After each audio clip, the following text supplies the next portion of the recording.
Alors je tiens à préciser pour l'association Stéphane Lamarque, en fait, là, vous pouvez voir ici, cette parcelle a été ouverte il y a 2 jours, parce qu'il y a moins de 2 jours en fait, tous les agneaux passaient de cette parcelle là, vous pouvez voir les moutons sont là-bas, à cette parcelle ici pour obtenir leur foin qui est là-dedans, dessous, et aller à leur cabane qui est là.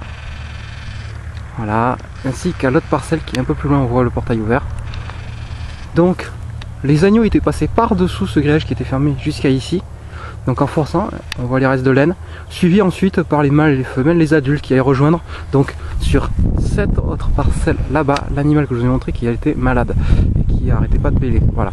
Là à l'heure actuelle, donc les propriétaires ne sont pas là. Il y a le gendarme propriétaire qui fait des allers-retours de temps en temps dans la journée et qui en fait leur laisse libre accès à tout. Et là on peut voir en fait qu'ils n'ont rien à manger parce que quand ils passent de temps en temps ici, il enlève seulement le plastique, il y a 2 rombalos dessous et puis il les laisse manger, il les laisse totalement à disposition. Voilà. Donc voilà la configuration. Et je vous montre moi la difficulté pour isoler mon terrain, c'est que tout ici, voilà, c'est entouré de partout. Partout, c'est entouré. Et donc là j'avais sur ma parcelle mon petit mouton ouessant que j'avais pris pour faire office de tondeuse sur cette parcelle là, voilà, que je vous montre. Et donc c'est hyper dur de clôturer, donc j'ai pu le mettre sur une toute petite parcelle pour l'instant à l'heure actuelle pour l'isoler.